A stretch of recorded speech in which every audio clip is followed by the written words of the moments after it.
Yeah, like I look at this roster and the pieces are fitting. That's what I like about this offseason so far is you're getting skilled and talented players. You got a league guard in Kylan Boswell. Trey White is a potential NBA talent. Kerry Booth, a potential NBA talent. But the mix of it, Joey, like you have no idea how these guys are going to mix together as personalities.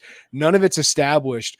That's why I still think Ty Rodgers is so important to this entire thing is he's been here. He's played it. Like Dre Gibbs-Lawhorn, these are the two guys we're talking about. But Dre seems to be bought in to whatever culture that Brad Underwood has. But a lot of it is on Brad Underwood to find the right pieces. And as he said, basically he said, I am the culture. Like I am the guy who has to demand these things and get the right players for that. So that's what's going to be interesting about how this all comes together is these transfer heavy rosters of rosters that go 8 transfers, sometimes they blow up like Arkansas last year. That did not work. Some of them do work.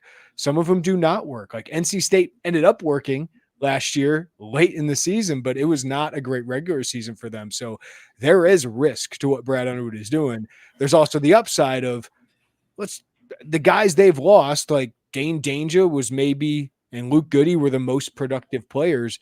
Dane Danger averaged 10 minutes a game last year. Luke Goody was averaging about 15 minutes a game last year. So they did need to upgrade the talent, and they are doing that.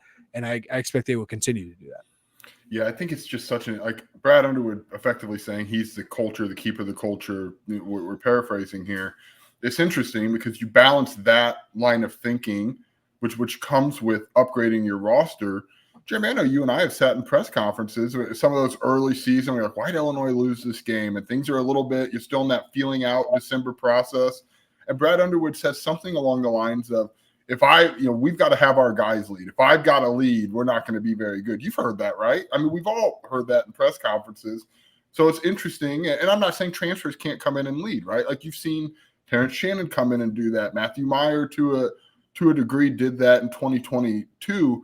But I do think there's a lot of value in your Ty Rodgers, your Dre Gibbs-Lawhorn to kind of help usher in the expectations of those guys in those June, July months that they get on campus. So Brad Underwood maybe has to keep and maintain the culture in the summer, and then that gets passed on. But the other side of it, you're getting talent, right? Like that's the other side. And eventually talent's going to win out. But it's like there's a balance there I think is interesting. Last thought. If you would have told me 2 players are returning on this roster and that one of them was Dre Gibbs-Lawhorn, like I would have been surprised. And to be honest with you, he played this well. Like Dre Gibbs-Lawhorn is going to have a big role on this team, probably off the bench, but he can handle the ball a little bit. He can score.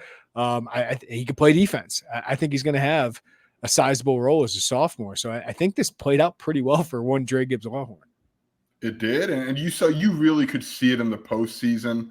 He started, that's another point we could make about Niccolo Moretti is it feels like, and I'm trying, he never really grabbed seeds of that backup point guard, and the injury didn't help. Like he missed time with that injury, but even when he came back, he had that Iowa game, and you say, hey, all right, like this is kind of what you've been hearing about, and then it's like, oh, never mind, Dre Gibbs-Lawhorn's the first guard off the bench again. So it feels like there was kind of a tug of war back and forth with those guys for that backup point guard spot, and by the end of the season.